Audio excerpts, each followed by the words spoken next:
What's going on, boys and girls, ladies and gentlemen? The ACMGS Gamer here. We're back for some more news, not necessarily about the PlayStation 5, but rather its counterpart, the controller. We did know that it would have haptic feedback. I don't think it was announced it would have a built-in microphone, but those are the top two details that are covered in this article. And this was uploaded not too long ago. Sony put this out literally today, so I'm covering it for you today. Hopefully some of you find this interesting. This is apparently the look of the new controller. We will get a better look at all the different angles, some more pictures down later in the article. As you can see here, the interface is a mix of black and white. The touchpad being surrounded on either side by this little blue light.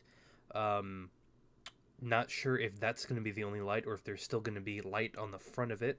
The direction pads, or the D-pad, all covered in white, along with the two buttons on the side there, and the traditional triangle, square, circle, and X. It is not a cross, it is an X. Thank you.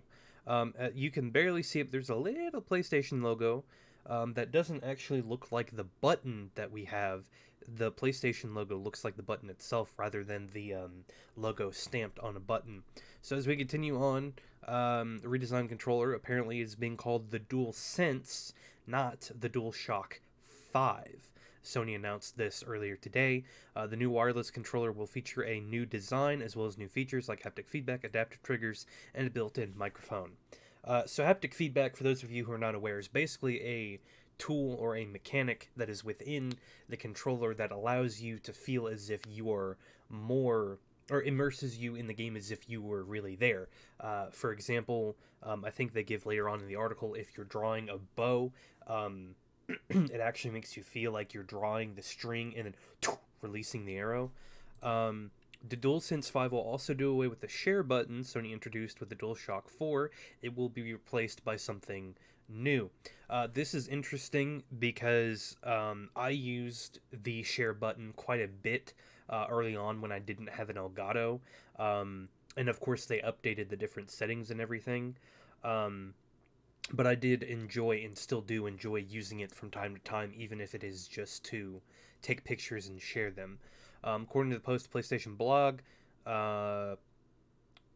DualSense's haptic feedback will add a variety of powerful sensations you'll feel when you play, such as the slow grittiness of driving car through mud.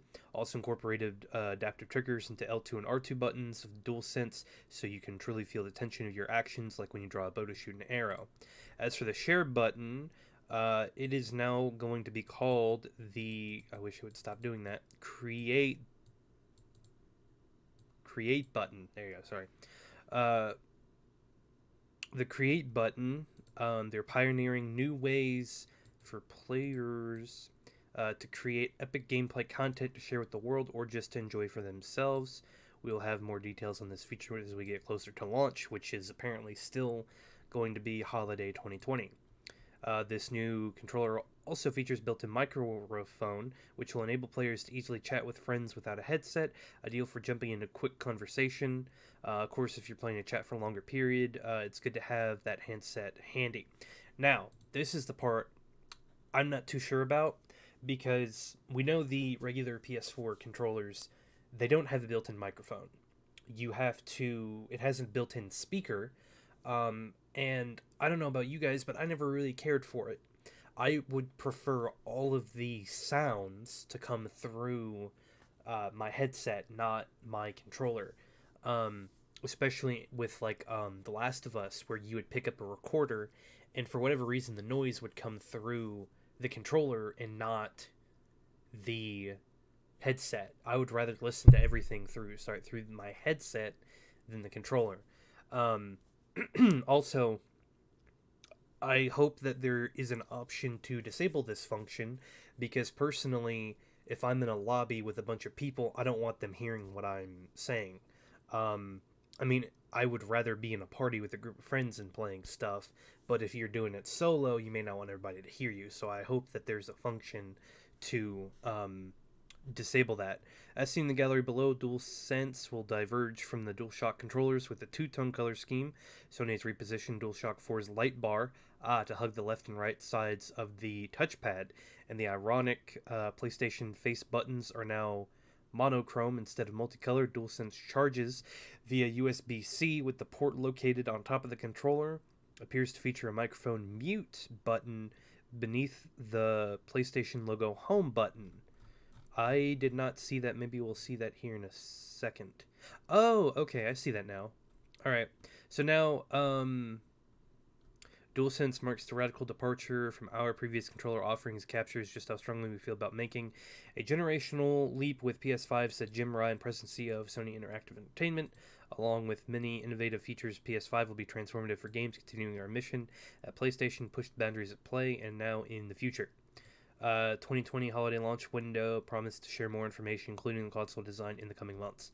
So this is the image that they were talking about that I was curious about with the light bar. It is now surrounding the touchpad instead of the front. It was always very cool to see the actual PlayStation button or the light bar, but you could never really see it because it was always below you. To notice certain features, like if you're in GTA and you're caught by the police or running away from them, the lights actually change color, but nobody can really see that because it was on the front. So that's a nice design that they decided to put it up here. Also, the charging cable USB-C, very nice. We already have that. Same triggers. I do like the look of it. And then that's to look at the new create button, if you will.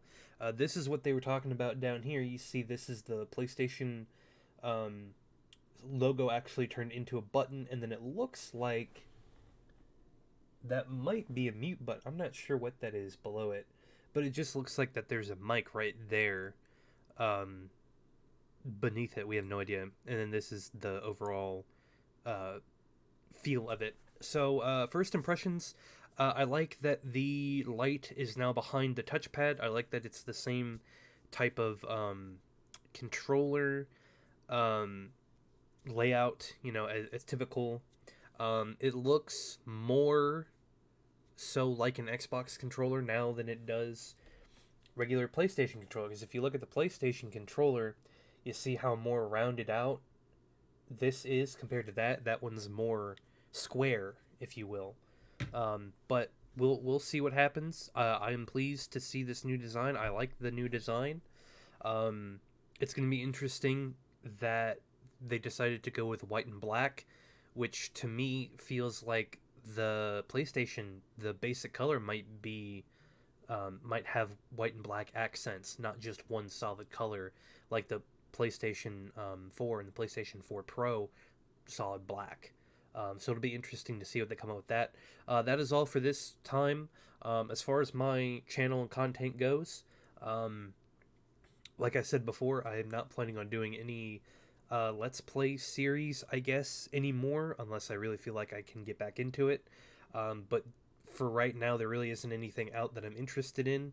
Last of Us Part 2 got delayed. If they end up doing an all-digital release, I will, of course, be covering the game then. But as it stands now, I'm just going to be doing these little bits of video on new information that comes out, and covering stuff like E3 and game trailers and things like that. Other than that, I'll be here. Thank you guys for watching, and I'll see you guys in the next video. Peace.